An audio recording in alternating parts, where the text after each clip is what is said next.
Welcome back to another episode of the On the Sideline podcast with Jackson and Kyle. I am Jackson, and I'm joined here, as always, by the man who will unfortunately be watching the Patriots this week. Kyle, how are you doing? Pretty good, given that's basically what it's come down to. The Patriots are a depressing watch at this point. Doing pretty good though. Got hockey. Hockey's back all of a sudden. Lightning are 1-0, undefeated. There you go, undefeated season maybe. I think so. I definitely need that after baseball season. Luckily, it coincides. I see you're in the chat, so that's always fun. Yeah. Let's get the interactions up. Let's get some likes. Let's get some comments. Bring your questions to the chat. Let's go. Yes. Kyle, interesting week here. I think 15 games to talk about, not the full 16. We're in the bye week section. One of the games that we have to talk about, as always, is we're going to start off with the review the Monday night game, as of course we did not get a chance to talk about it on last Sunday's show. Kyle, does Jordan Love stink? I don't know. Yeah, that's fair. That's a fair review. Yeah, it's like he wasn't good last week, but once again, or on a Monday, I shouldn't say last week. He wasn't good Monday. But as I tend to say, I think we've gone a little quarterback crazy sometimes when it comes to talking football. Not everything that happens is Jordan Love's fault. Jordan Love's not the only Packer that didn't play well on Monday. Mm-hmm. He wasn't the sole reason they lost this game, anything like that. But, it all goes down to the quarterback. You blame the quarterback. Immediately, we have to decide if the quarterback sucks or is good. There's no room for improvement there. Right. He obviously made a few really big mistakes and didn't help the cause. So I still think he's learning. I still think he's got room to grow. I think that he didn't play well Monday night. Romeo in the chat saying we're doing the Raiders thing that I'm not going to try to implement. Not going to try to go off do the Raiders thing here, Kyle. I feel like I'll hurt my voice or something. He says Tay about to embarrass Gonzalez. Oh wait, that's a shot there. Well, making fun of injured players, that's okay. That's fine. That's Kyle. What is your response to Romeo? Listen, he's fortunate that Christian Gonzalez isn't playing because you'd find Devontae Adams quickly in his pocket if that were the case. Okay. All right. Well, before we get to you and Romeo get too heated. No. I don't know. I get what you're saying about yes, it is always blame the quarterback, that kind of stuff. At the same time, though, Jordan Love he's the guy who we saw in college, right? He'll make some good plays and then he'll make some he'll miss some throws. He's an inconsistent quarterback. And I think to some degree, you got to give him time, got to let him develop.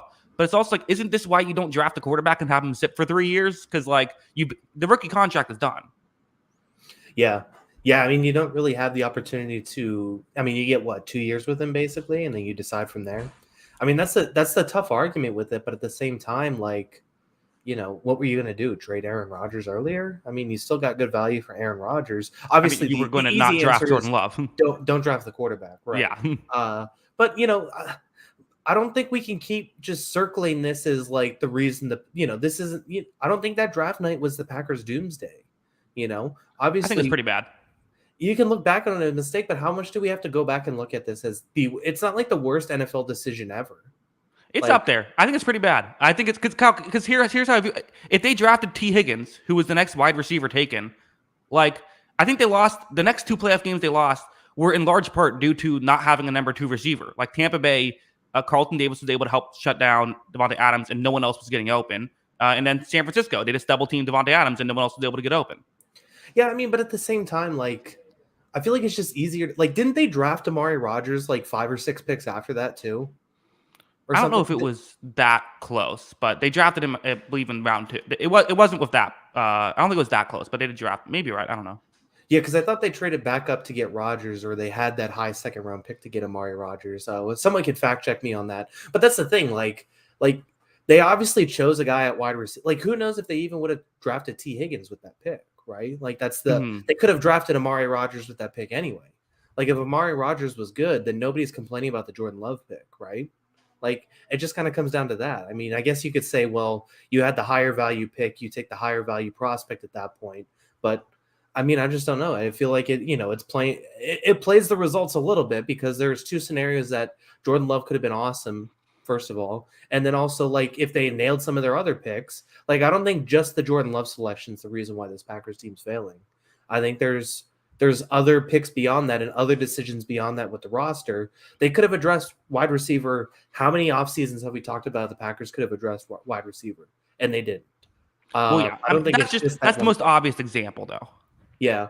But I mean, I just feel like, they've had opportunities to try and get an Odell Beckham, a DeAndre Hopkins, stuff like that. They had a Devontae Adams. Like, Yeah. they had all this stuff that would have rectified this entire receiver situation that we're in. Yeah, I just looked it up. I believe this was the draft where. The next pick they had was late in the second round. They drafted A.J. Dillon, then Joshua DeGuara. I don't know if they got a wide receiver in the draft class at all. So that was, again, we don't have to harp on this too much. We've gotten way off track. But know who is a good wide receiver is Devontae Adams, and also Jacoby Myers has been real. I mean, not to bring up a sore subject, Kyle, but like he's, clearly I think you'd rather have him than Juju Smith-Schuster at this point, who the Patriots for some reason chose over him, or who knows, maybe he wanted to play in Vegas, but he's playing good football in Las Vegas. Yeah, this Raiders offense feels just so simple, right? Like it's like they're going to pound the ball to Josh Jacobs, and even if he's not effective, you have to respect Josh Jacobs back there, right? Like he only had 3 yards per carry in this game, 3.5. But you still have to respect Josh Jacobs when he gets the ball back there. And then it's like, we're going to throw to Devontae Adams. And if Devontae Adams isn't open, we're going to throw to Jacoby Myers. Like that feels like the whole offense. Did anybody else have more than a catch last night? I guess like Josh Jacobs also had 5 catches. So it's just like, they have a very, it feels almost simple, even though it's not. Obviously, football is a lot more complex than we want to give it credit for. So yeah, I mean, it's just like they have their guys, they know who their playmakers are, and those guys are taking advantage at least to an extent, and they did pretty well last week on Monday. Yeah. Max Crosby also had a big day for the Raiders, so good stuff by them. Their defense winning them a football game, not something we were expecting too much going into this one. Yeah. I mean, this is a pretty good win for the Raiders. I mean, 2-3 now. Obviously, I don't know. I'm not putting them in the playoff conversation, but it was a good game for them, and they got their stars are showing out. That's what's keeping them in these games, right? Like you got Adams, you got Myers who's performing, you got Max Crosby who's performing, and that's what's kind of keeping them in these games. Yeah, a comment. Preston Smith, lockdown corner. Yeah, putting Preston Smith on Devontae Adams one-on-one was, a bold choice at a certain point for the Packers. Also, last thing I wanted to say was the decision-making by Josh McDaniels was insane. That field goal at the end. Kyle, I did the math on it. If it was 100% chance to make the field goal, it still would have been a better statistically, analytics-wise, you would have better odds going for it, even if it was 100% chance to make the field goal. Yeah. 52-yarder. I mean, I know Carlson is a great kicker and all that, but obviously, kicking a 52-yarder to go up 6 instead of 4 or 7 instead of 4 doesn't have a ton of logic to it. Yeah, you could just, go for it. Go for 1 yard. Then you win the game. I guess you could say like at the minimum, then like the best they could probably do is tie it, unless they decide to go for 2, but it's sure. I mean, there is value in going up 3. It's just not worth. There's more value in winning the football game if you go for it and get it. In getting 2 yards, yeah, I agree. All right. Well, Kyle, rough week for you last week in terms of the Pick'em show. You had one of the worst weeks in On the Sideline podcast history. That was rough. The thing that's so silly is like, let me pull this up. I had my picks loaded for a second from last week. Like, I don't even feel that stupid about some of these picks. It's the annoying thing. Like, obviously the Patriots was a miss. Obviously missing Gonzalez and Judon is affecting this team a lot more. And I also made that pick with the pretense that Derek Carr still wasn't healthy. But he is healthy. Or at least looked healthy last week. So there's that one. And then the other foolish one was just the Balls deciding to be terrible. And the Bears all of a sudden having an offense. And then outside of that, it's like, I still think the Bills are better than the Jaguars. I think the Steelers, I think the Ravens blew that game. What other ones did I miss? Texans had a chance to win that if they could convert in the red zone. Like, I feel like I had good picks everywhere else. They just didn't execute. Yeah. Hey, well, I did a good job of giving you the tough games then. Credit to me. Kyle, you got some work to do. Give me a game. All right, let's start this off. This should be a fun game. But I don't always want to pick the fun games because they're tough to predict. Let's go Seahawks at Bengals. Yep, number one on my board as well. I agree. What Cincinnati team are we playing? Are we seeing here? What a weird scenario. Cincinnati was just 3-point favorites to Arizona last week. Now they're 3-point favorites to Seattle, who I imagine if Seattle and Arizona play each other, Seattle would be heavy favorites in that game. So clearly Vegas was impressed with what they saw with this Jamar Chase heavy offense for Cincinnati. It's for sure a difficult one, but I don't know. Maybe this is a hot take. Give me Seattle here, Kyle. I still thought that Cincinnati was inconsistent in that game as well. I think that Seattle has, to me, shown more. I know that they've had their issues as well, but I think a lot of times, a lot of what we're kind of feeling negative towards about Seattle this first month of the season is just that they lost to the Rams. But in hindsight, that's not that bad of a loss. So, I'm giving the Seahawks. I like that pick. I was actually on the Seahawks with this one too. I guess a couple things. I think I don't know. Yeah, I'm with you. I think that there's still some inconsistency when it comes to that Bengals offense. It still didn't look pretty at times, and I think that's something that's going to have to be adjusted, and maybe adjust our expectations at some point because it's obviously not working the way we expected. And maybe it's a Burrow injury. Maybe it's just guys not clicking all of a sudden. I know T. Higgins was out, so there's a few different things with there. I don't know if I'm buying into Seahawks defense being fixed, even if it looked great against the Giants. Mm-hmm. I'll chalk that up as a to be determined. But that being said, there's players in that secondary, some real blue chip guys that maybe they're able to hang with this Bengals defense a little bit. And then it just comes down to, which offense do I trust a little more? And I think that the Seahawks are going to be able to run on this Bengals defense at times. I think that, teams have had some success on this Bengals run defense at times throughout the years. So early season, obviously. So I'll take the Seahawks to be able to kind of control this one. Zachary Stewart in the chat, Hall of Fame coaching matchup here. Zach Taylor versus Pete Carroll, who y'all got. I believe these are two play. I can't remember if they've both been number 32 on our head coaching rankings in the past. I know Taylor has. Pete Carroll, I don't know if he ever got 32, but he was far down. 32. Yeah, but he was far down one year. In a way, they're kind of the same. Mm-hmm. These are similar teams, similar builds. It's Cincinnati. This is a good first pick because it really could go either way. Like, what's the health of Cincinnati? If we do see T. Higgins come back, how does he look? What are we going to see? We're still wondering how healthy Joe Burrow is. Made a couple of nice plays, started moving around more, which was nice to see. He said in an interview, he's completely changed his mechanics because of his injury, which that's insane. You're used to throwing one specific way and have to change how to do that to make it it's crazy to think that he's even playing this well if he's doing that, which it's just there's some issues, and I think this is a close game anyway. So to me, I think it's a bit disrespectful to Seattle giving Cincinnati 3 full points. I know it's in Cincinnati, but still. Yeah, that does feel extreme. Yeah, that's got to be hard. I can only I'm trying to think. I remember, my athletic prowess. I played AAU basketball, and I broke my fingers.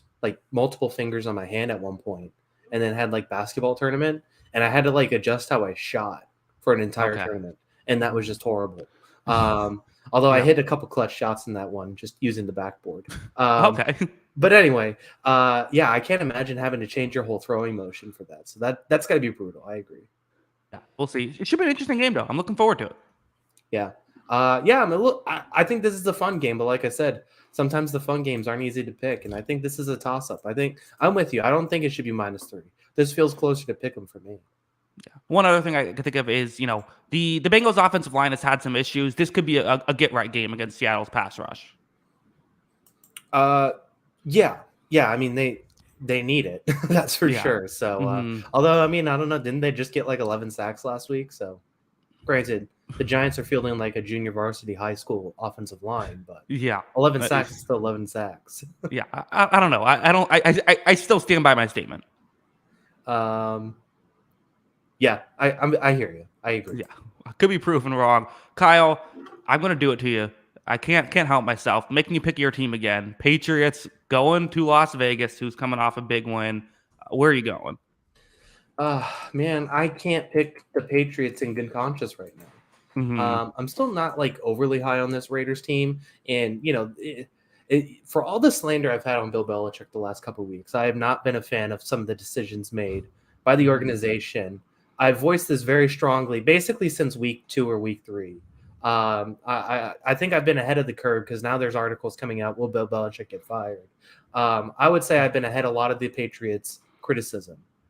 That being said, if Bill Belichick has shown how great of a coach he is at times, it's when his back's completely against the wall. You could talk about the on to Cincinnati game. There's a few different instances throughout the Brady Belichick era where things seemed to be kind of waning and they righted the ship really quick. And it was in 1 week span, things flipped. So maybe this is the opportunity for the Patriots to kind of galvanize, make this happen. But still, I'm not picking it right now because I've seen this team play the last few weeks, and there's no Tom Brady walking through that door for sure. I'm just looking at it like J.C. Jackson played almost 40 snaps last week. He just showed up to the team. Yeah. That's what we have at cornerback right now. I don't think Jack Jones is going to be ready. Marcus Jones still out for a very long time, I think, and obviously Christian Gonzalez is out for the year. So cornerback depth is still a huge problem. I don't think that's a great matchup against Devontae Adams. I think they're going to put a ton of bodies on him to counteract that they don't have healthy cornerbacks. And I think that's going to expose a lot of the secondary that is kind of depleted right now. Not to mention, we've talked about how awful this offensive line has looked throughout the year. They haven't been able to get guys healthy seemingly at all. Cole Strange, Michael Onyenwu, Trent Brown have all missed time. Trent Brown hasn't looked great at times. He had a couple good games, a couple bad games when he's been healthy too. That's not a good matchup against Max Crosby either. So I just, I think the Patriots have some advantages in this game, but not enough to feel confident about it. And they've just been turnover machines on offense. So I'll take the Raiders.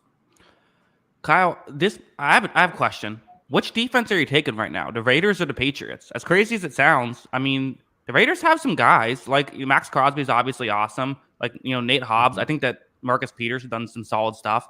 Trayvon Moorhig, I guess he's good every other year because he's playing well right now. You have Marcus Epps. I mean, it's not a great defense by the Raiders, but given the injuries that the Patriots have racked up, I don't know if it's a clear advantage to New England. Yeah, I think I agree with that right now because there's some guys there, like you said. The corners are. I mean, the corners were supposed to be a strength of the Patriots, and now it's they're playing Miles Bryant and J.C. Jackson regularly. And Jonathan Jones too. So, they have, two subpar guys and Jonathan Jones, who's probably at best average. So that's not great. I think we've been waiting for Josh Uche to kind of become this dude. And he didn't look good his first week without Matthew Judon out there. And I just don't know if there's enough pass rush and if there's enough coverage in the secondary. That's a recipe for disaster. Yeah, Josh Uche. I mean, he's a specific. He needs to be in for specific downs. He can't be. I don't think I've seen enough for him to be like a every down player. It's interesting game. Josh McDaniels versus Bill Belichick. You have the return of Jimmy Garoppolo. I guess not the return because it's in Las Vegas, but you got that going on. Which head coach is going to make the bigger game management blunder in this one? That would actually force Bill Belichick to make a decision for the first time in 3 years. So probably Josh McDaniels. Yeah, I think so. I think that Kyle, guess the PFF grade Tyree Wilson, the first round pick, 7th overall selection by the Raiders. Dude, 12.5. That guy's freaking garbage. I shouldn't say that. That's me. He hasn't been good. It's a long process, but he's been rough. Yeah. Mm-hmm. Is he bottom 5 defensive end? Edge? Yeah, bottom 3 right now. Yeah. It's been rough. But he was also a developmental guy, so I shouldn't judge it too harshly. Yeah, I don't know. Maybe just draft edge rushers who are good at football. Might be a good idea instead of guys who strategy. Instead of good combine scores. I don't know. That's just me. That's just how I would view it. Let's move on. Why don't we? Kyle, give me a game. Real barn burner here. Balls at Falcons. Okay, Balls Falcons. Yeah. What you're giving me some good games because you're giving me teams that are real wild cards with Washington and with Cincinnati. I'm going Atlanta. Atlanta's 2.5-point favorites at home. I think that Atlanta is I don't even know if they're the better team. They're just because definitely Washington, if they are at these, I kind of think about it. these are two really inconsistent teams. Two quarterbacks from the same draft class, who were mid-round picks. Interesting stuff there, I suppose. I think that Atlanta. I feel like they can do what they want to do more consistently than Washington. But yeah, what Washington is going to show up. I'm going to pick Atlanta. I think they should be able to kind of do their thing, run the ball, which could make the pass rush not as important for Washington. And then, if Desmond Ridder plays like he did last week, things could be really good. But yeah, this is definitely a game that could go either way. Yeah. I think my biggest concern with Washington has been the defense hasn't looked as good as we were expected. Mm-hmm. And currently they are, I think, bottom 5 in defensive EPA pass and rush. Like, that's not too good. And especially given some of the players that we saw on this roster, and like our expectations preseason, I don't think it's been great at times this season. And I don't know, like could the Falcons and their offensive line and Bijan Robinson kind of run all over this team? I think that's a possibility in this game. Yeah, it does kind of, and it kind of feels like what Arthur Smith wants, right? Get these teams that play zone coverage. He can get you out of position and kind of, just frustrate you. Feels like a perfect scenario for what Arthur Smith is going for. And again, is Emmanuel Forbes going to play in this game? Because there's that whole situation. So it's cornerback depth, right? We always harp on this in the preseason evaluation, and I feel like the teams that don't end up hitting on the cornerback, which again they tried. They spent the first round pick on a guy who's not working out, so it's not like their fault. But like, if you can't get that, like, it's going to be a real issue. Yeah.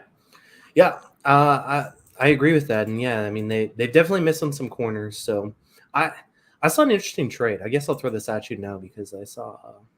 What do you think about Chase Young to the Jaguars? Ooh, interesting. What for, like Trayvon Walker 1-for-1?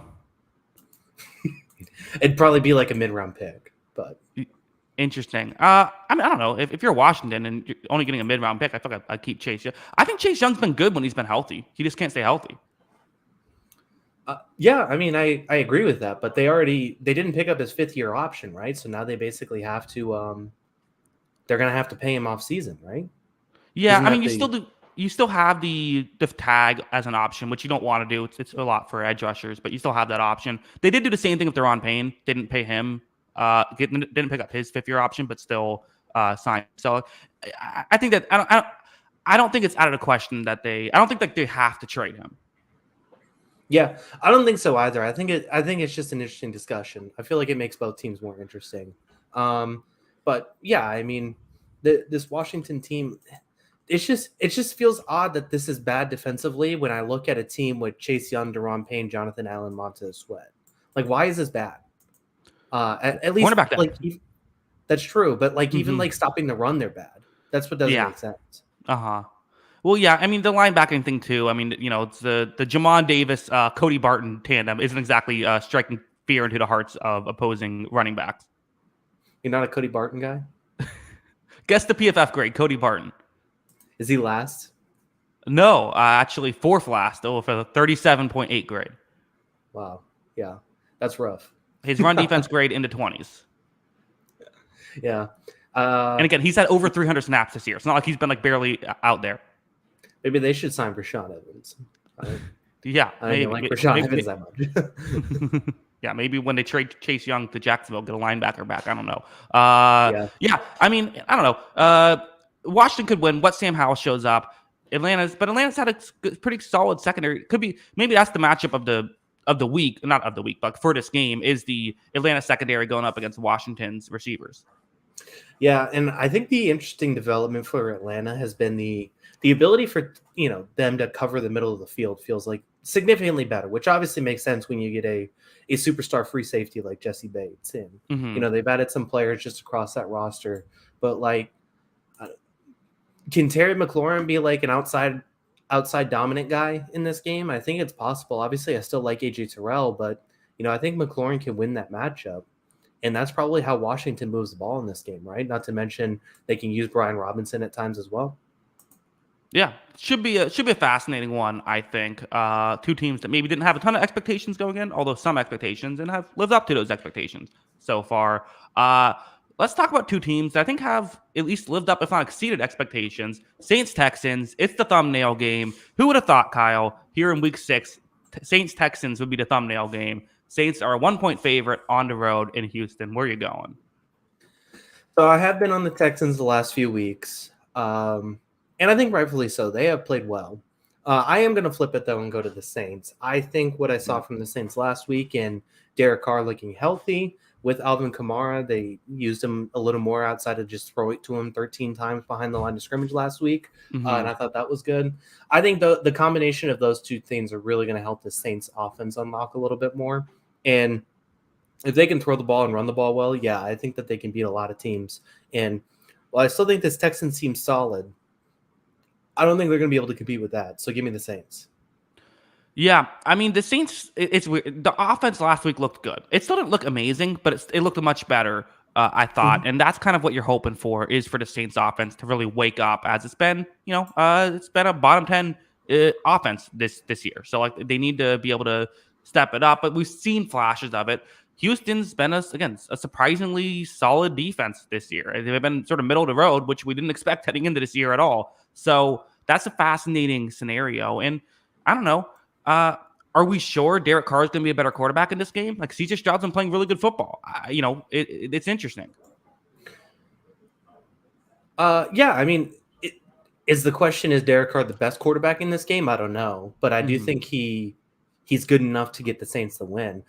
I think my biggest concern for the Texans is they've just become almost so one-dimensional.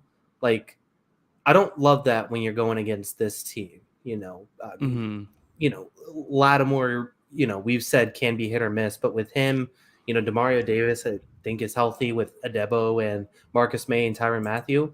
I don't think it's a team I want to drop back and throw on a bunch, and they just haven't got their run game going. I know they've had a bunch of injuries on their offensive line, and I just feel like if they turn one-dimensional, as good as Stroud's looked, I think he's looked phenomenal.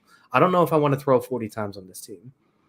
Yeah, I think I agree. And the thing about the Saints that it's so frustrating to play against is how they do, they do this cover two. Despite the fact they play cover two like all the time, they're still the second best in defensive rush EPA. Like they're so good at stopping the run with those big bodies up in the middle, to where they, get an extra player in coverage basically every play, and you still can't run on them. So I do wonder if the Texans are still going to try and run, and how well that will work. And yeah, I mean, it's going to come down to these. I think if Houston's going to win, I agree. I actually think only 1-point favorites for the Saints is disrespectful. I think what they did last week, they deserve to be better than that. But can Nico Collins and Tank Dell, this new wide receiver tandem that's taken the world by storm, can they get some wins on the outside?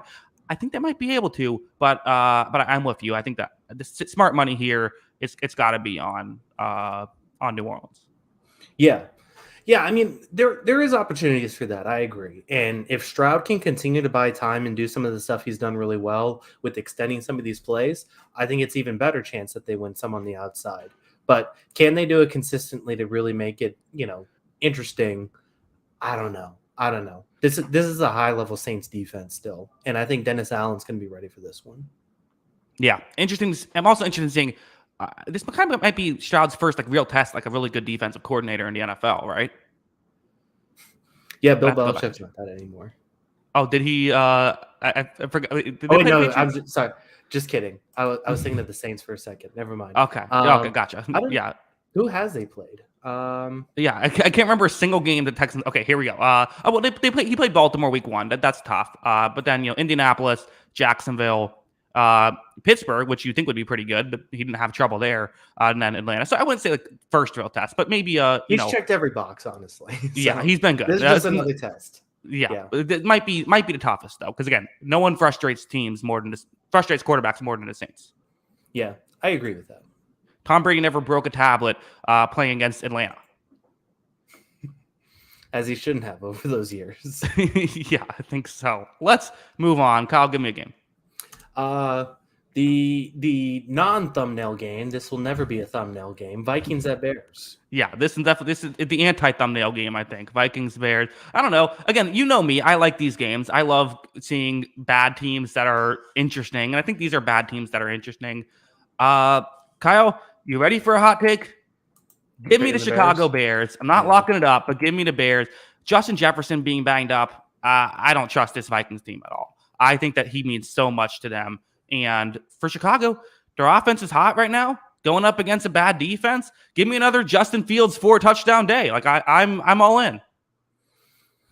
I am with you on this one. I'm curious. So if the Vikings, if Justin Jefferson's healthy, is this like Vikings -5? I think so. Yeah, I think he's got to be he's got to be one of those people that moves the needle in terms of point spread, like almost as much as anyone quarterback. Yeah, I think I'm with you on that. I think it's too tough to overcome.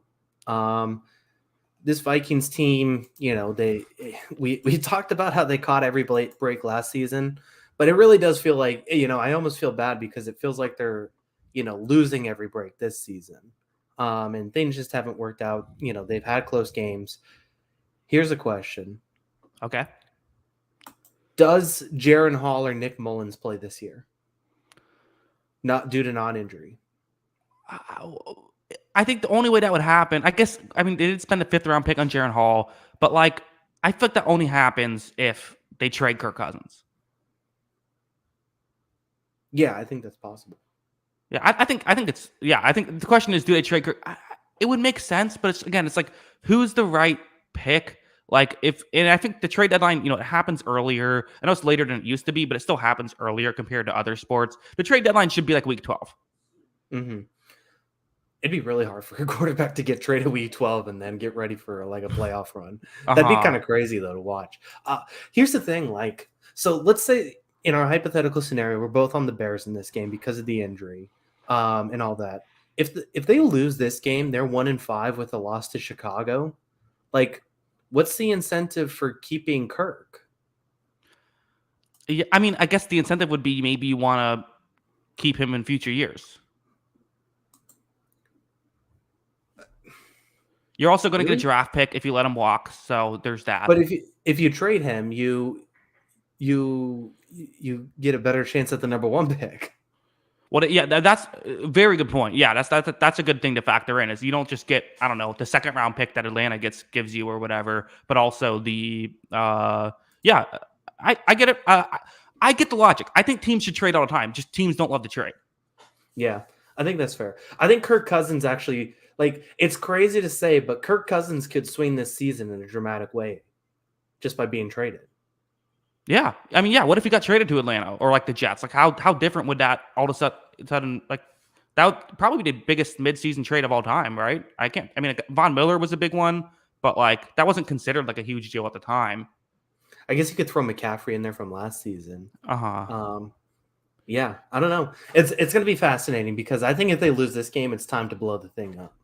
Trade him. Honestly, you could probably trade Danielle Hunter at that point, right? Like, yeah. I don't know. You could really gut this thing if you wanted to. Yeah, Harrison Smith. Like, yeah, I agree. Like, start making moves. You have veterans to get rid of. Get rid of them. I would love to see the first NFL team really go in on this. Like, just start the process. Trust the process. We want Caleb Williams. We're going to get Caleb Williams, and they just trade everybody. Like, yeah, we've seen teams try it in the offseason. We've never seen a midseason blow up. Yeah, I think it would make sense. I would get the logic. Vikings fans maybe hoping that doesn't happen, hoping they can get a win, which is possible. Again, Bears defense sucks. I think they'd rather have Caleb Williams. I would too, but I don't know. It depends on how do you view things. Are you rooting for your team to win? Whatever. But yeah, I hear you. Should we talk about the game a little bit at all? I thought we covered it. Yeah, I don't trust this Vikings defense, and yeah, like you said, with Jefferson not healthy, Bears should win this game. Like, it's also embarrassing if they lose this one. Yeah. If the Bears blow it up, I don't know what they have to blow up. They're already sitting kind of pretty. They got 2 first-round picks. One of them might be the number 1 pick too. Yeah, Bears are doing all right. Bears, you're having a little bit of fun right now. I think after the disappointing start to the year. Kyle, I'm going to give you Cowboys Chargers here. All right, Cowboys Chargers. Let's break this down. So, I think people are overreacting to the Cowboys sucking. It obviously didn't look good last week. I just really value San Francisco and that team's talent level. I don't think that's always who the Dallas Cowboys are. So we don't need to say this team stinks now because they got blown out one game. That being said, how do they respond to that? And, one of the things I kind of always said about what I said about this Cowboys team last week is, this team kind of needs to start quickly to win games. They're not built to play from behind. Now, the Chargers are not built to hold a lead under any circumstances. So maybe that counteracts things. So, but I just don't think this Cowboys team is built to play from behind because they can't stop the run and they can't throw the ball downfield. They're not a deep passing vertical threat offense. So if a team jumps on them and they're not ready in this game because they got punched in the mouth last week, I think that's a bit of a problem. So I'm still taking the Cowboys, but I do think there is some intrigue there.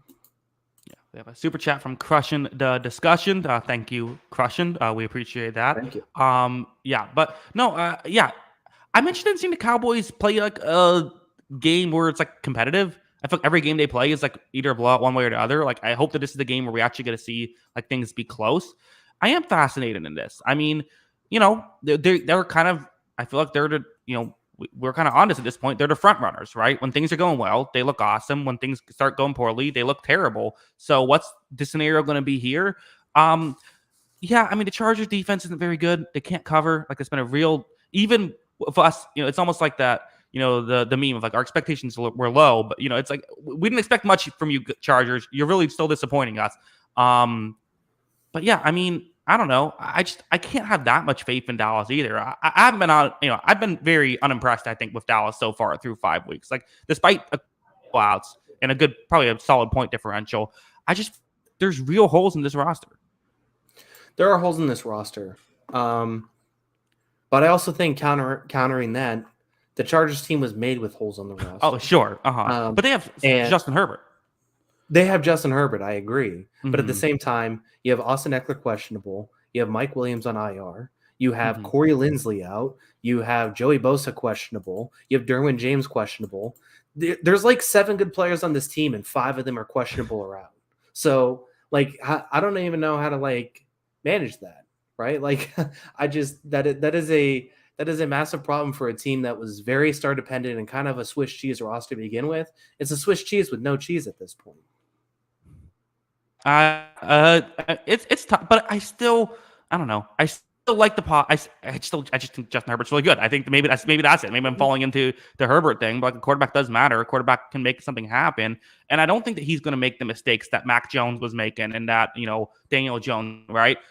He's going to be able to football well. Keenan Allen is still very good. I want to see more from Quentin Johnson. I haven't seen that the week. I don't know, but like, I do think that there are some positives here. And I'm interested in seeing this Cowboys defense getting tested by kind of not the 49ers, just like on another level, but like just like a good quality offense. Yeah, and a good, a high quality quarterback too. So, yeah, I think there are some questions there. I do think the Chargers have some answers too. I agree with you. But, I think that I don't know. I still think the Cowboys have more talent, and I think that's going to win out. Yeah, well, we'll see if it does. Kyle, give me a game. Let's see what's next on my list. I better mark this one off. Colts at Jaguars. Okay, Colts Jaguars. Yep, I had one team ahead of this one, but this is I think we're in pretty close to lockstep here. Earlier in the season, I felt we were picking all over the place.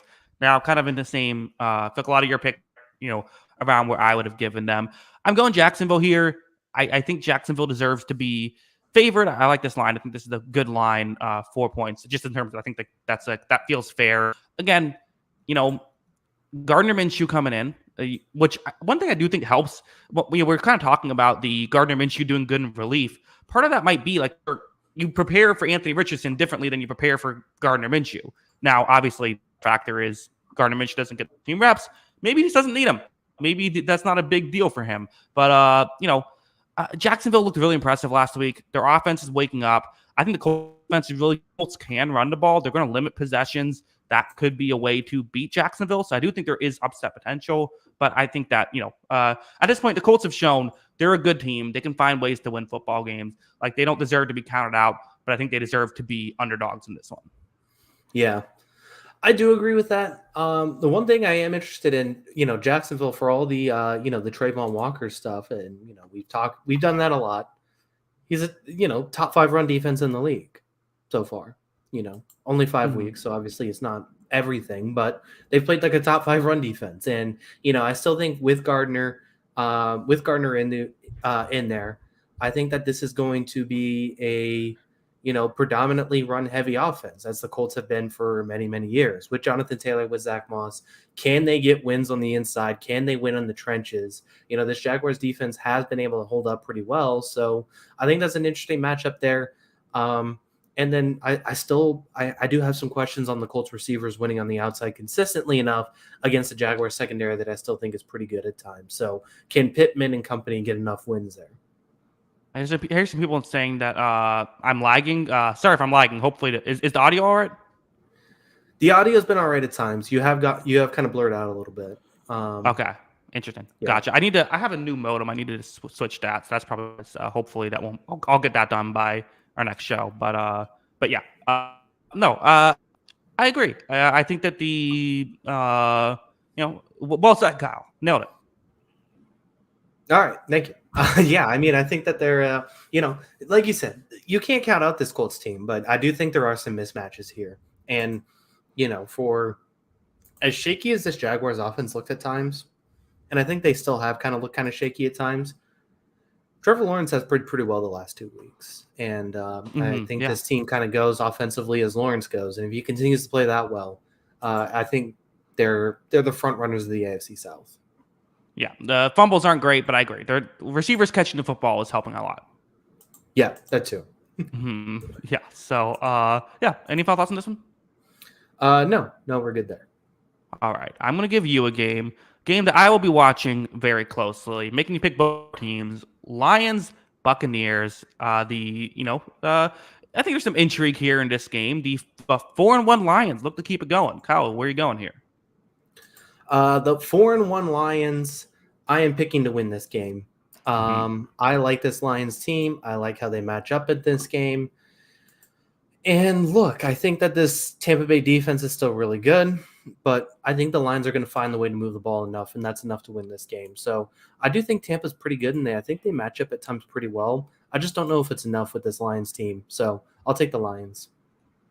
Yeah, I think that, I am fascinated in this, the Lions' interesting way that they run the ball a lot and kind of do things off of the run. Tampa Bay's run defense hasn't been as good this year. Again, I think it's kind of going a bit off reputation, the run defense, but you still have Vita Vea. You still have Levante David. There's still, I think Levante David could be a real interesting factor here of, how the Lions love to pick on linebackers. He's not an easy guy to pick on. He can, he knows what these concepts are and how to get back and, play against play action and all that stuff. Still tough to do it against, this Lions team, though. I agree with you. I have the Lions winning this one. I'm also fascinated in, this Lions defense has been good, actively good, which was not something we expected. Got 10th best in DPA. I think we thought it might be 10th worst, at least at the start of the year. So the fact that it's been really good, Tampa Bay's offense hasn't been dominant. And I do think that while I would probably say I like Tampa Bay's defensive unit a little better than Detroit's, I think Detroit has a pretty significant offensive advantage here, but I am interested in just the matchup.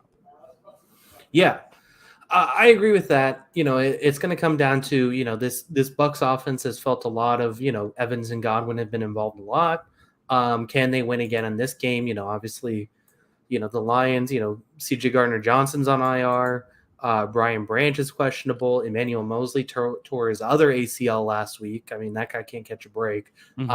So they're losing some guys in the secondary, but at the same time, I just don't know if it's enough. It just feels like two different class of teams right now. So that's just kind of where I'm at with it. I think the Bucs are a good team. I just think that the Lions are, the next tier up. Yeah, and Mike Evans we still don't know what his health is going to be too. So if he's not playing, you really feel like Detroit be favored. Kyle, when I did my tier rankings, I did a tier rankings video. At 5 Super Bowl contenders, the Lions I had as one of them.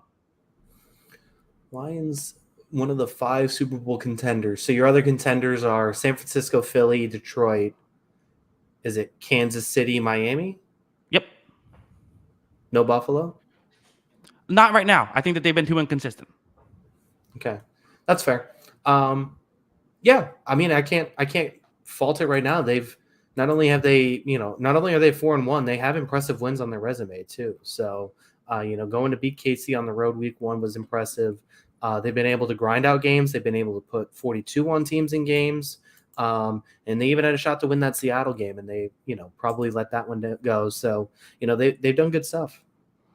Okay. Also, just little saga going on in the chat. So Zachary Stewart, a little back, said, "OMG, there's a Florida gecko on my couch. OMG, how do I get it?" And then went vacuum ? And then said, "Okay, I got him with the vacuum." So Zachary Stewart got apparently a male Florida gecko with his vacuum. Good job, man. I don't even know what to say to that. We just want to keep you updated on what our fans are going through right now. Yeah, that's tough stuff. Can't lie. I had the Dolphins. They were one of the 5 teams. Yeah, Dolphins are in the 5. He said Bills are not in the 5. So, yeah, my parents' cat once killed a snake and carried it in the house, like in its mouth. Wow, that's impressive. My cat could not do it. Yeah, my mom was not impressed. No, I'd be a little least. Yeah, I don't know. That was she was too busy freaking out. Now people are mad at Zachary Stewart for killing the gecko. I said, "Don't hurt the gecko, come on," and then said, "Do vacuums kill geckos?" So now there's a civil war going on. That gecko's fine. There's plenty of them in Florida. Don't worry. I don't think they're worried about the population of geckos. Kyle, yeah. Any final thoughts on this one? No. This is another fun game. This one should be TV viewing too. Oh yeah, this is a good one. This is one. If I wasn't a Tampa Bay fan, I'd be checking it out. And also, hey, if anyone gets mad at me for getting sidetracked when talking about your favorite team, I do it to my favorite team too. Yeah, exactly. It happens to everybody. Yeah, exactly. All right, Kyle, give me a game. Did I get? No, you're right. Okay. Ravens at Titans. Yeah, I have to say, by the way, I've been on it this year. I have not accidentally said the wrong thing. I think once. It's going great so far. Yeah, Ravens, Titans next on my list as well. Again, we're in lockstep here. I'm picking the Ravens. Titans have been so up. Now it's Titans at home, which I guess if they win this game week, I guess maybe I'll say something. I don't know. The Ravens are, they're 4.5-point favorites. I don't even know if I love them to cover this spread, but I still believe in the talent. That there's a hilarious play. I'm not sure if you saw this in the Ravens Steelers game. It makes me laugh every time I see it, where Zay Flowers dropped the pass and TJ Watt went to punch the football out. He's dropping it, but since he dropped it and TJ Watt just punched the face right after he drops the pass, it's great stuff. Yeah, that was pretty funny. He just flails down. That was really good. Yeah. Why are you picking the Ravens? I'm picking the Ravens because I think that they're off. I think they do have offensive pieces. I think they will be able to run the ball in this game. I think the receivers, as long as they can catch, should be able to do enough here to move the ball effectively. And again, what are we seeing out of this Titans offense? What kind of Ryan Tannehill are we seeing? If it's just Hopkins dependent, I think Baltimore can cover that. I don't think Baltimore's going to have too big of an issue. I think they're going to need to get secondary receivers open in this one, and I think Baltimore could be. I think they deserve to be favored in this one. I think I agree with that. I agree. Here's the interesting thing. This probably sounds stupid, and someone's probably going to get mad that I said it. Has the only team that's beaten Baltimore itself this season? Because it feels like their 2 losses are really dumb. Yeah, I agree. Completely agree. This team feels like it should be 5-0 right now. Yeah. I don't know. It's a very bizarre situation watching this team sometimes. But I do think the combination of Michael Pierce, Broderick Washington, Justin Matabuke, I think that's going to overwhelm this Titans offense. And if they can't get Henry going, I still don't trust this Titans offense, even though they had a big DeAndre Hopkins game. Tajay Spears has shown some flashes. I still think it's Henry or bust, and I think they're going to bust this game. Yeah.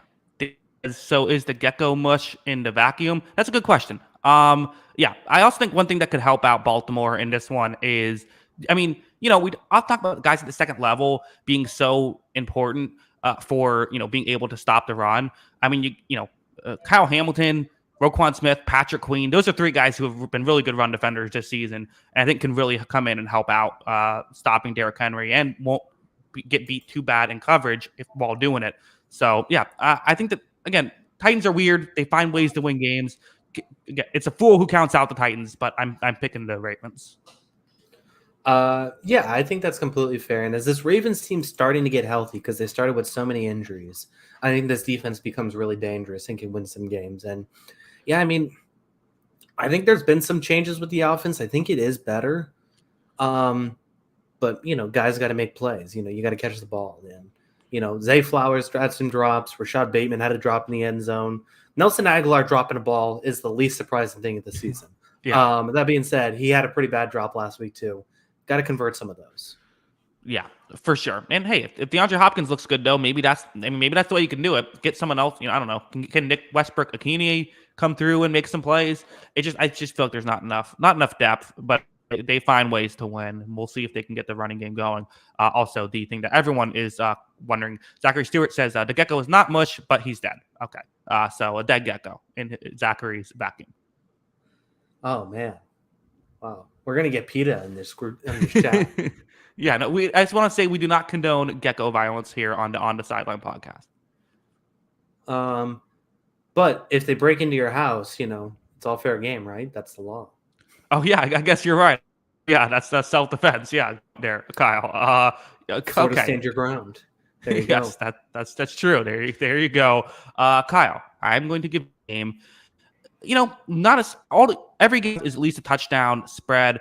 I'll give you Cardinals Rams. Cardinals have been scrappy this season. Can they pull off the upset against who would have thought Rams are getting to be 7-point favorites against somebody where we thought going into the year that would have sounded crazy. Neither one of us have done our locks yet. Will this be the first time? Oh, yes, it is. You called it on the money. This is a bit of an overreaction on the Cardinals being plucky. This pass defense is garbage. This is not a good pass defense. We've talked about this. The Cardinals have competed, and I give them credit for that. But I'm locking up the Rams because this pass defense cannot cover, and they're going against the two best receivers of this century. Where you got the reincarnation of Fred Biletnikoff, which is Puka Nacua, and Cooper Kupp, who had the Triple Crown just a couple of years ago. So I think this is a really bad matchup for the Cardinals. I think the Rams are going to throw all over them.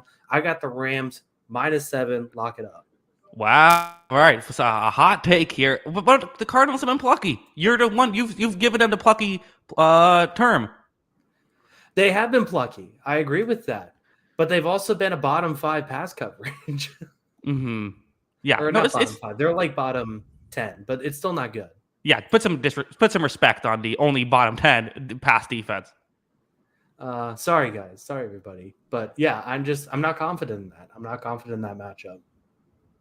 Yeah, I get it. I mean, I guess here's one. So, and also it doesn't help that James Conner is now banged up for Arizona. But I guess here's the one way I could see. Well, I agree the Rams deserve to be favored. I don't know. Cardinals like to run the ball a lot. They ran the ball effectively. Could you see them if they can get a couple long drives? Stafford is prone to a turnover here and there. I think there's a chance the Cardinals can cover the spread. Do you know who the two healthy running backs for the Cardinals are? I have the sheet. I'm trying to not look at it. Up on my do they still do Adrian Peterson? Not Adrian Peterson. Okay, not Adrian Peterson. Emmitt Smith. Emmitt Smith is not still there. Although they could, there. they had those coming out of the retirement commercials. Maybe he comes back. Maybe. So their two running backs are Keontae Ingram and Amari DiMercato. Okay. Yeah. Fine. They'll be good. Yeah, I'm not confident in that.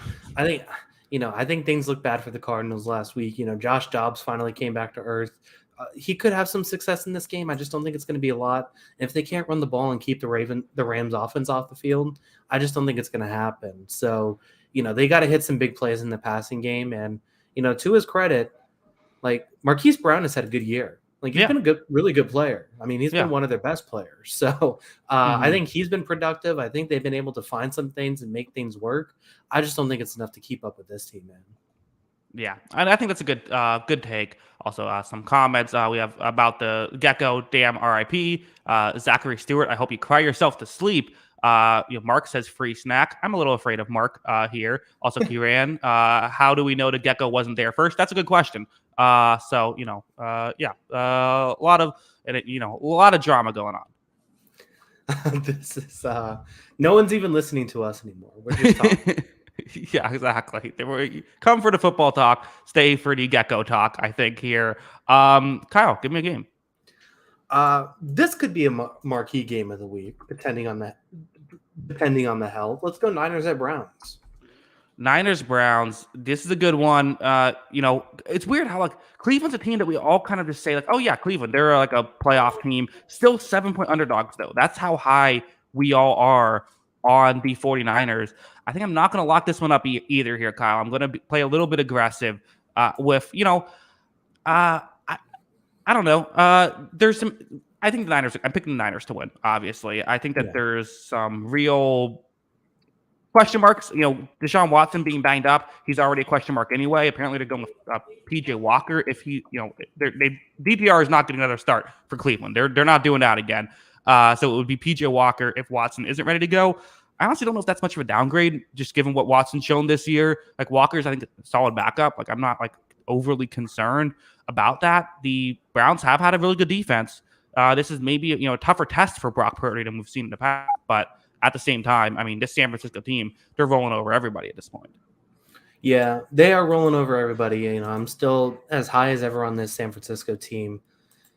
That being said, the injuries are starting to stack up on this Cleveland offense. So I think that's the biggest concern you have here. Obviously they started the year with Jack Conklin getting hurt. They've had a couple of other offensive line injuries. You're obviously looking at Nick Chubb injury, Deshaun Watson not playing their last game. But that being said, this defense is just so nasty, man. Like, I think that this defense could keep them in the game. Like, so we've seen this. Nobody's been able to slow down the San Francisco offense. I have said week after week, they get off the bus and score 30. They're scoring 30 on everybody at least. But that being said, like you look at Garrett, you look at Zadarius Smith, you look at the guys they have in coverage here. This is kind of a team tailor-made to stop San Francisco, right?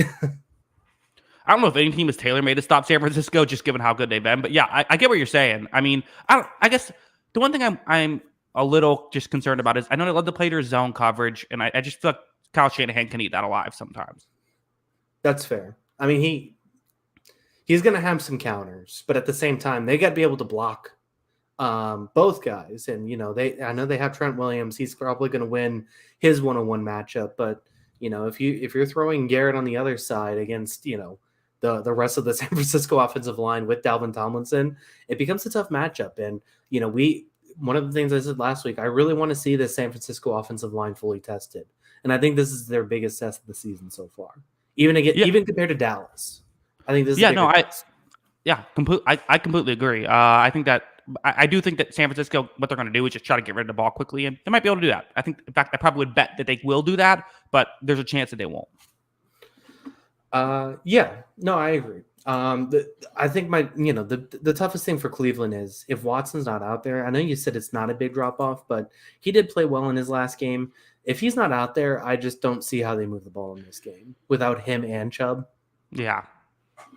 I think it'd be hard even with him, to be honest. I think the thing with Niners is they're really good all around. Their defense is very good. One thing I want to talk about with Brock Purdy, I know he gets talked about a lot. But one thing we don't talk about a lot with him, the guy's 23 years old. Like, he's going to get better. Like, he's a young player, like, improving. Like, I feel like that's kind of, it's like, has the hype maybe gotten a little out of control just because of, like, the team? Sure. But, like, he's also, like, I thought he played probably his best game of football last week. Like, he's getting better week by week, too. Like, that's another aspect here. Yeah. No, I agree with it. I've done so many Brock Purdy things. I can't give it up now. I still see quarterback rankings ranking him in the 20s. And you know what? If you base it on arm talent and, the skill ability, I get it. I just disagree. I think that there's still high level processing here. I don't think Kyle Shanahan is just making this so easy because we've seen quarterbacks not be this good with Kyle Shanahan. Right. I don't think this is all Kyle Shanahan just guiding him. What about they also added your guy Christian McCaffrey around the same time? Maybe that's it. That's helped too. I'm sure of it. I still think he hit a lot of wide open guys last week, but there was also like teardrops over the middle linebackers on some of those crossing routes, and he hit it perfectly over the middle linebacker before the safety could get there. And he had several of those plays. Like there's also high level throws here too. Yeah, I completely agree. Kyle, let's move on. Eagles, Jets, where are you going? Feel good about the Eagles. This was my other lock candidate. The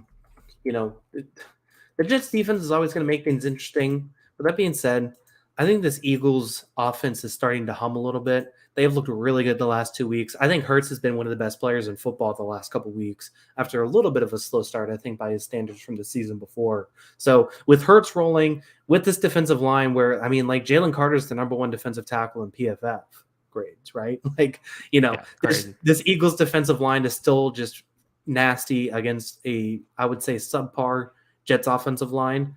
I mean, they're working on getting the ball out quicker in a lot of their offensive stuff, and that's kind of helped Zach Wilson and this offensive line. But I just don't think it's enough to keep up with this Eagles team. I'd take the Eagles, and I'd probably bet -7 too. Yeah, I think I agree. Zach Wilson's looked like an actual quarterback these past couple of weeks. I think the hype of him has gotten a little bit out of control as well. Like, I don't think he's playing great, but he's playing much better, which is nice to see. If you're a Jets fan, not if you're a Patriots fan. But I don't think you're too worried about Zach Wilson coming alive and destroying you either way. But yeah, I agree. I think that I think the Eagles covered a spread. I think that the Eagles offense could be able to do enough against this good Jets defense. I think they'll still be able to be fine. And then, I guess the way you hope is that Zach Wilson just plays smart football, doesn't turn the ball over. But like against a good defense, I'm worried about that. I think that this, Philadelphia Eagles defense, which has been very up and down this year, admittedly, but has not as we expected. I mean, it's been only 20th in EPA, so maybe calling it a good defense is unfair. But I still think that they'll be able to make enough plays against New York. Yeah, I still think the biggest question of this Eagles team's at secondary, which I just think has been kind of impressive this year. Mm-hmm. And so, like, I think Miami's going to be a huge test. They got a little tested against Minnesota. I mean, even, we talk all about how Mac Jones is terrible. Mac Jones had success against his secondary. Yeah. A pretty good amount of success too. So, I think, how is this? They played their best game, I think, last week against the Rams defensively, just all around. They're able to kind of start to slow them down in the second half of that game. And it's going to be interesting to see if this defense can continue to improve and get better because they got some heavy hitters coming up on their schedule.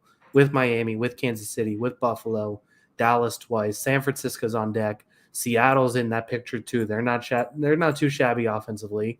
They'll get 2 wins against the Giants to end the season, but there are some tests here for the defense as they get ready for the playoffs.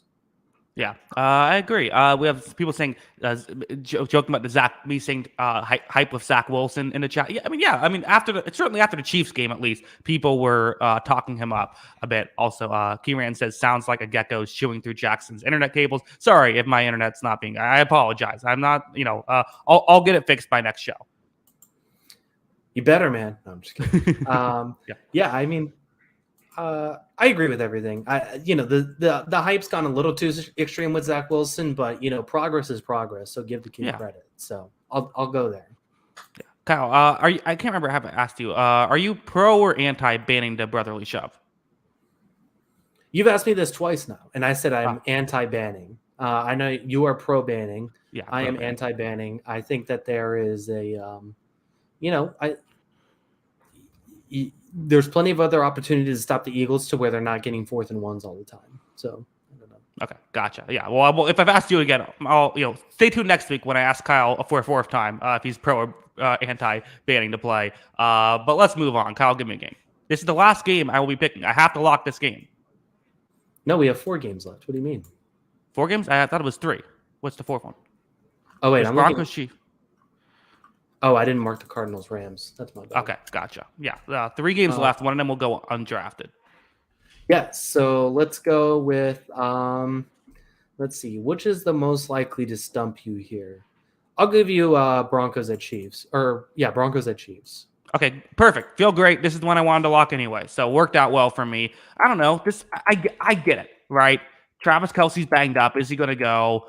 Chiefs offense hasn't looked as good. This Broncos defense has been so bad. And I know the Broncos seemingly have a way to, hinder Mahomes. I think that's because they kind of had the Vic Fangio scheme even right after he left, where they were so, concerned of covering deep. We saw what Miami did. I know Miami and Kansas City are very different teams. I just feel like Mahomes is going to have a field day in this one. Yeah, I don't doubt it. I guess the one thing is if Kelsey's not out there, like I still think this Denver's defense is so bad. Like this Chiefs offense just hasn't looked that great. And I think that's, something we got to talk about is like, I mean, they've been good. It's just not good for the Chiefs standards. And, Right. If these receivers aren't able to be as successful, how much does that hinder this team? So, they want to go, if they want to give up a few picks for Kendrick Bourne, feel free to give us a call. But at the same time, I think they need some receiver help. And, if Kelsey's not able to go, I think it becomes a little more of a question because I think the Broncos have been able to at least move the ball a little bit. Yeah, I still do think I like the Chiefs defense enough. I also have to say, I don't know if you're looking for receiving help. I don't know if New England's the team you're calling right now, Kyle. I think Kendrick Bourne would be pretty good in that offense, though. I would say. It's a good fit. But I don't know. I just think I get it. I get Kansas City's offense hasn't looked as great. I think we've brought this up. They're still top 5 EPA offense. Like it's just not as dominant as the Chiefs are used to. We're used to seeing from them. I don't know. We saw what they did against Chicago. I don't see why this would be so much different. Yeah, I think so too. They should get a 40-piece in this game. Yeah. Zachary Stewart. Should Sean Payton onside kick every time? Yeah, I think so. That's a good strategy, right? Yeah, why not? Just treat it like a high school game. In sorry, I don't follow high school football. Do they onside kick every time? There are a lot of onside kicks in high school football. Okay, I guess that makes sense. Or like little pooch kicks that like ends up being recovered by somebody. The thing is like there's so much like margin for error in high school sports because like half the kids stink. So there, a lot can happen in some of those crazy situations. I wouldn't say it's every game that there's an onside kick, but there are a lot of them. Gotcha. Understood. I mean, yeah, Russell Wilson's played better. Do the Broncos just have to trade? Here's my thought. Could the Broncos find a way to trade Russell Wilson? Maybe not this year, but like next year, like take on most of the salary, but get the team to pay for some of the salary. Like, is that the way out of this contract? Maybe they could. I mean, they could dangle him at this point, but I don't know if anyone's still taking him. I know he's played pretty well, but I don't think he's. The problem is that there's already realistically a quarterback on the market, and Kirk Cousins, who's better and cheaper.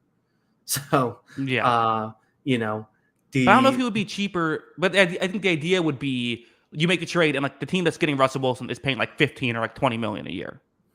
Yeah, but Kirk Cousins' salary this year, from what I heard, is under $10 million left to pay. Like the team that acquires him is only paying less than $10 million. Obviously, the goal would be you have to pay him afterwards, but. Well, but still, I'm more talking this offseason with Russell Wilson, I think, more so than during this season. Yeah, I mean, I think it'd be on the table. I just don't know if anyone's talking themselves into it. Yeah. Interesting stuff with Denver. Kyle, Nathaniel Hackett or Sean Payton? Who you got? I'm still taking Sean Payton, but it hasn't looked great this year. I think I agree. It's been very funny, though. Kyle, final game that we will pick. There will be one more game that we will talk about. We'll still cover every game. I'm giving you Giants Bills just because I feel like, hey, we've seen Josh Allen have his struggles in the past. Maybe this could be a day where he throws the ball to the wrong team a couple times. I'm not betting on it, but I like it at least a little more than the other games. So who are you picking to win? I don't know. I feel like he could throw the ball to the other team several times and they'd still be okay. I mean, it worked well for Tua last week. Yeah. I mean, they're potentially playing this game. I haven't looked at the full injury report without, let's go through the questionable guys for the New York Giants. Are you ready? I'm ready. Daniel Jones, Saquon Barkley, Wan'Dale Robinson, Darren Waller, Andrew Thomas, John Michael Schmitz Jr., and Marcus McKeithen. We are a couple of these guys going out from Mark Lewinsky playing starting left guard with seemingly all backups and Evan Neal too. So their two worst starting offensive linemen are healthy. And they're not exactly superstars there, Mark Gladowski and Evan Neal. Yeah. Why is this not flexed out? Like, why can't we get like the Seahawks Bengals on Sunday night?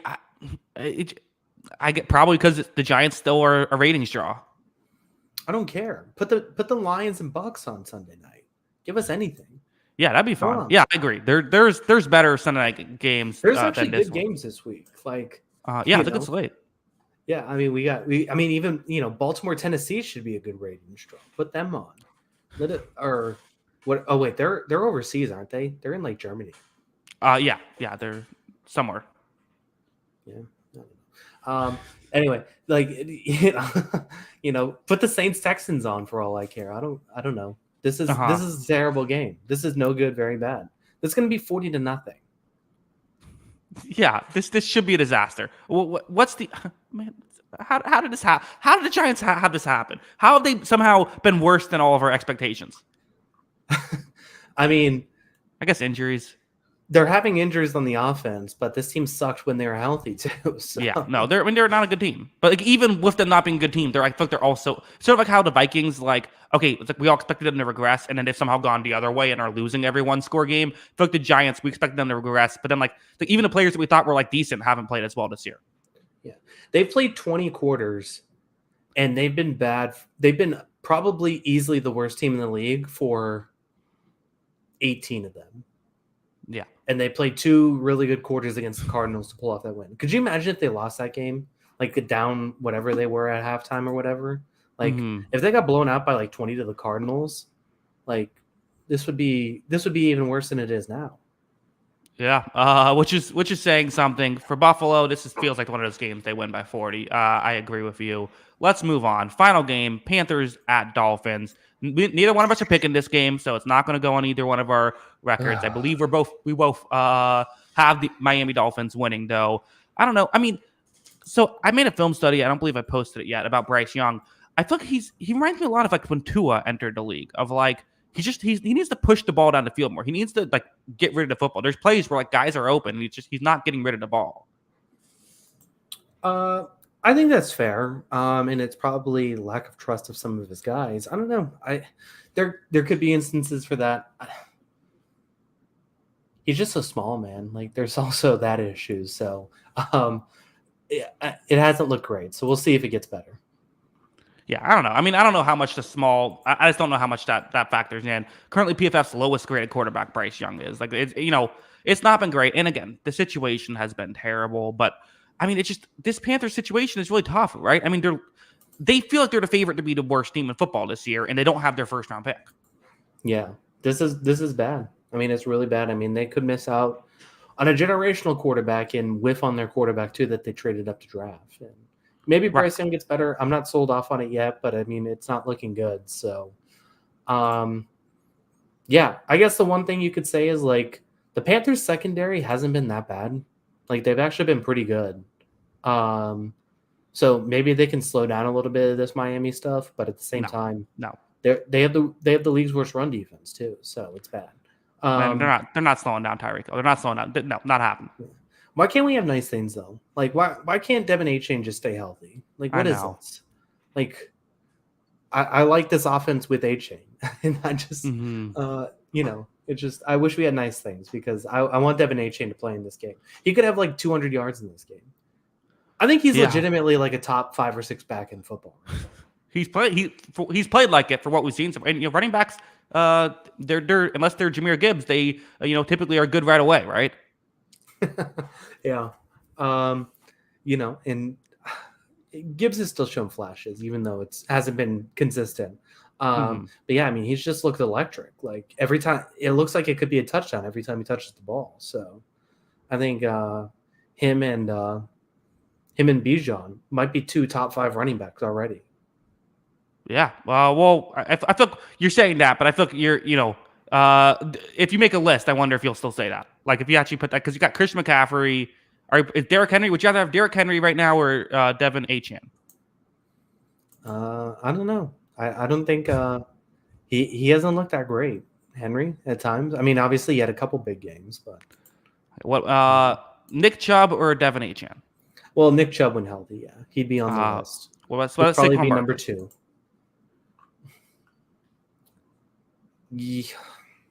Yeah, Saquon's probably still up there. Okay, so that's the. I'm trying to think of who else do we have? I don't know. I think you could make the argument. Now I'm thinking about it. I'm trying to think who else would be on the list. Yeah, that's my point. Like after that, Josh Jacobs. I think Josh Jacobs above them.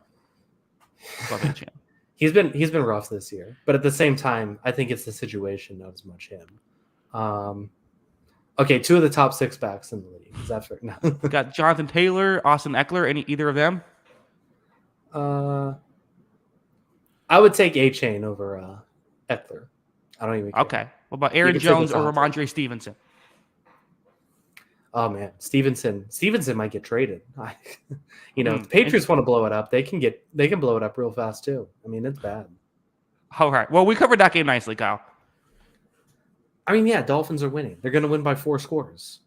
Yeah, we'll see. I'm hope. I don't know. I feel bad for the Panthers. I do think. Here's why I think they maybe won't be the worst team in football. I feel like week 13 or so, that whatever head coach is coaching for the Cardinals is going to, not whatever head coach, but the Cardinals management is going to say, hey, maybe let's, I don't know, let's keep Kyler out a few more weeks or whatever. Like, they're going to try and make sure that they can tip the scales.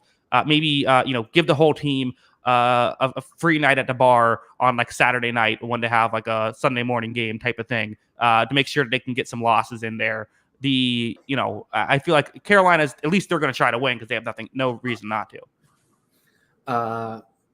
Yeah, they got to go all out for this thing. They don't, it'll be interesting. This number 1 pick sweepstakes, it's heating up. There's a lot of bad football teams conveniently with some high level quarterbacks in the next draft. So yeah, should be interesting the way everything goes. Yeah, Kyle, that's our show. Let them know where they can find us on Twitter before we head out.